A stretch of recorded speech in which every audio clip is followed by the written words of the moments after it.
Hi friends, welcome back to my channel. ಇವತ್ತಿನ ವಿಡಿಯೋದಲ್ಲಿ ಗರ್ಭಿಣಿ ಸ್ತ್ರೀಯರಿಗೆ 5 ತಿಂಗಳಲ್ಲಿರುವಂಥ ಗರ್ಭಿಣಿ ಸ್ತ್ರೀಯರಿಗೆ ಏನೇನೆಲ್ಲ ಲಕ್ಷಣಗಳು ಇರುತ್ತೆ ಅಂತ ನೋಡೋಣ. ನನ್ನ ಅನುಭವವಾಗೂ ಹೇಳ್ತೀನಿ.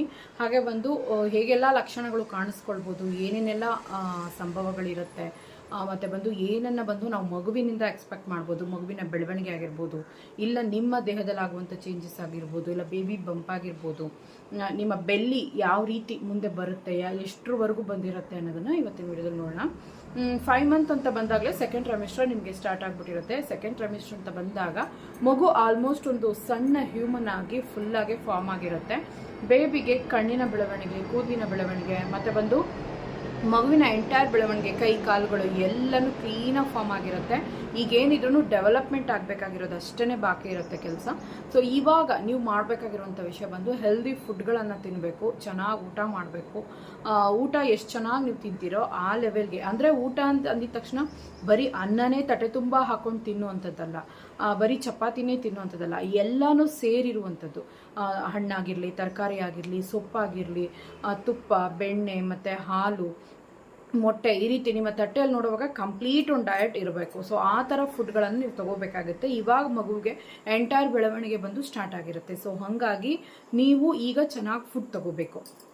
ನೆಕ್ಸ್ಟ್ ಬಂದು ಮಗುವಿನ ತೂಕ ಆಲ್ಮೋಸ್ಟ್ ಒಂದು 300 ಗ್ರಾಮ್ ಅಷ್ಟು ಇರುತ್ತೆ. 5 ತಿಂಗಳಲ್ಲಿ ನನಗೂ ಅಷ್ಟು ನನ್ನ ಸ್ಕ್ಯಾನಿಂಗ್ ನೋಡುವಾಗ, ನನ್ನ 2 ಪ್ರೆಗ್ನೆನ್ಸಿ ಸ್ಕ್ಯಾನಿಂಗನ್ನು ನೋಡುವಾಗ ಮಗುವಿನ ತೂಕ ಬಂದು ಆಲ್ಮೋಸ್ಟ್ 300 ಗ್ರಾಮ್ 350 ಗ್ರಾಮ್ ಆ ರೀತಿ 5 ತಿಂಗಳಲ್ಲಿ ಇತ್ತು ನನಗೆ.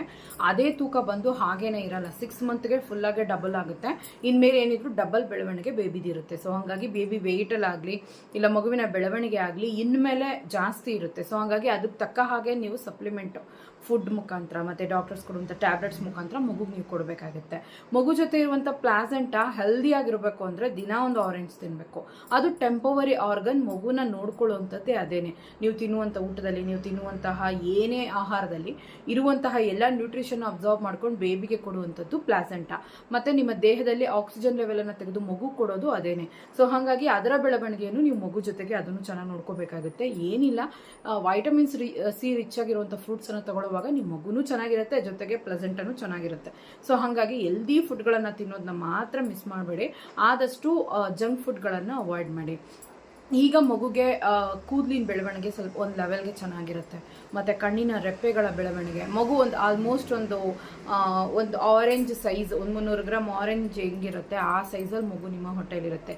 ಈಗ ನಿಮಗೆ ಬೇಬಿಯ ಒಂದು ಬಂಪ್, ಮಗುವಿನ ಒಂದು ನಿಮ್ಮ ಮಗು ಬೆಳೀತಾ ಇರೋದ್ರಿಂದ ನಿಮಗೆ ನಿಮ್ಮ ಹೊಟ್ಟೆಯ ಗಾತ್ರ ಒಂದು ಸ್ವಲ್ಪ ಕಾಣಿಸೋದಕ್ಕೆ, ನಿಮಗೆ 4 ತಿಂಗಳಲ್ಲಿ ಏನು ಹೊಟ್ಟೆ ಇರುತ್ತೋ ಅದು ಬಂದು 5ನೇ ತಿಂಗಳಿಗೆ ಒಂದು ಸ್ವಲ್ಪ ಮುಂದೆ ಬಂದಿರುತ್ತೆ.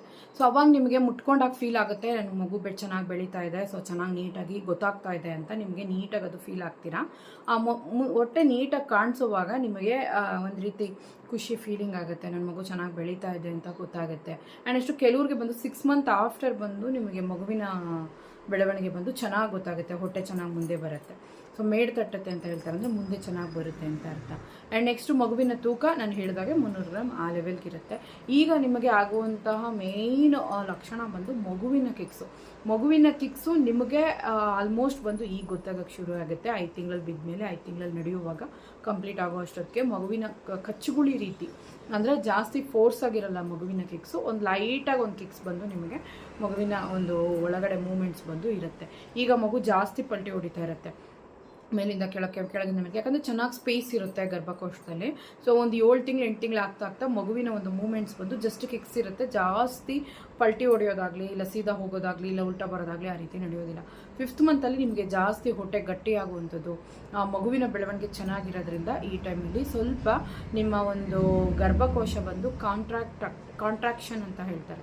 ಸೊ ಗರ್ಭಕೋಶ ಬಂದು ಸಂಕುಚಿತ ಆಗೋದು. ಈಗ ಬಲೂನ್ ಬಂದು ನಾವು ಊದ್ದಾಗ ಯಾವ ರೀತಿ ಅಗಲ ಆಗುತ್ತೋ ಅದೇ ಥರನೇ ಗರ್ಭಕೋಶ ಬಂದು ಮಗುವಿನ ಬೆಳವಣಿಗೆ ಆಗ್ತಾ ಹಾಗೆ ಒಂಥರ ಎಲಾಸ್ಟಿಕ್ ಥರ ಹಿಗ್ಗಕ್ಕೆ ಶುರು ಆಗುತ್ತೆ.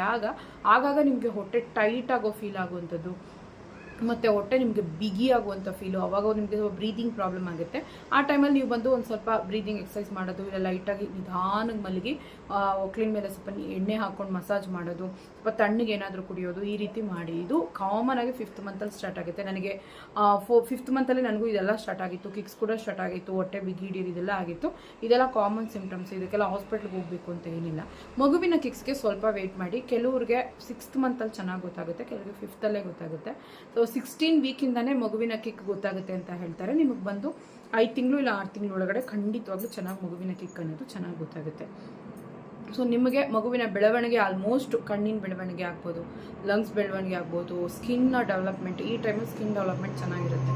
ಸೊ ವೈಟಮಿನ್ ಸಿ ರಿಚ್ ಆಗಿರುವಂಥ ಫ್ರೂಟ್ಸ್, ವೈಟಮಿನ್ಸ್ ಎ ರಿಚ್ ಆಗಿರುವಂತಹ ಒಂದು ಕ್ಯಾರೆಟು, ಬೀಟ್ರೋಟು ಇಂಥವೆಲ್ಲ ತಗೊಳ್ಳುವಾಗ ಮಗುವಿನ ಸ್ಕಿನ್ ಬಂದು ಗ್ಲೋಯಿಂಗ್ ಆಗುತ್ತೆ. ಡೈರಿ ಪ್ರಾಡಕ್ಟ್ಸು ಅಂದರೆ ಹಾಲು, ತುಪ್ಪ, ಬೆಣ್ಣೆ, ಚೀಸ್ ಇಂಥವೆಲ್ಲ ತಗೊಳ್ಳುವಾಗ ಮಗುವಿನ ಸ್ಕಿನ್ ಚೆನ್ನಾಗಿ ಬಂದು ಗ್ಲೋ ಅನಿಸುತ್ತೆ.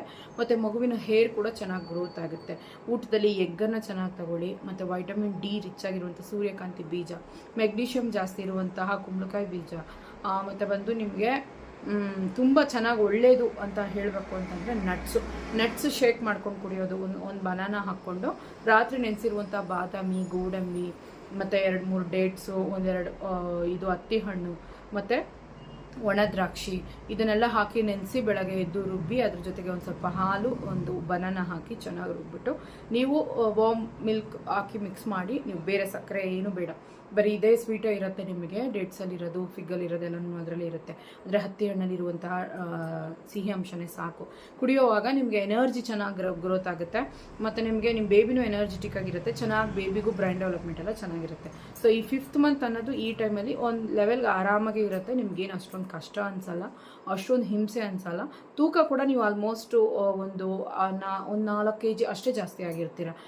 ಫಸ್ಟ್ ಅಂದರೆ ನಿಮಗೆ ಪ್ರೆಗ್ನೆನ್ಸಿ ಕನ್ಫರ್ಮ್ ಆದಾಗಿಂದ ಈ ಒಂದು ತಿಂಗಳಲ್ಲಿ 5 ತಿಂಗಳ ಲೆಕ್ಕಕ್ಕೆ ಒಂದು 4 ರಿಂದ 5 kg ಮಿನಿಮಮ್ ವೆಯ್ಟ್ ಗೈನ್ ಆಗಿರ್ತೀರ. ಸೊ ನಿಮ್ಮ ಫೇಸ್ ಕೂಡ ಚೆನ್ನಾಗಿ ಗ್ಲೋ ಆಗಿರುತ್ತೆ, ನೀವು ಕೂಡ ಚೆನ್ನಾಗಿ ನೋಡೋದಕ್ಕೆ ಕ್ಯೂಟಾಗಿ ಚೆನ್ನಾಗಿ ಕಾಣಿಸ್ತಾ ಇರ್ತೀರ. ಸೊ ಇಷ್ಟು ವಿಷಯ ಒಂದು 5th ಮಂತಲ್ಲಿ ನಡೆಯುವಂಥದ್ದು. ನೆಕ್ಸ್ಟ್ ವಿಡಿಯೋದಲ್ಲಿ 7, 8 ಮತ್ತು 9 ಮಂತ್ಗಳಲ್ಲಿ ಏನೇನೆಲ್ಲ ಬದಲಾವಣೆಗಳಾಗುತ್ತೆ ಅನ್ನೋದು ವಿಡಿಯೋ ಬರುತ್ತೆ ನೋಡಿ. ಓಕೆ ಫ್ರೆಂಡ್ಸ್, ಟೇಕ್ ಕೇರ್, ಬಾಯ್.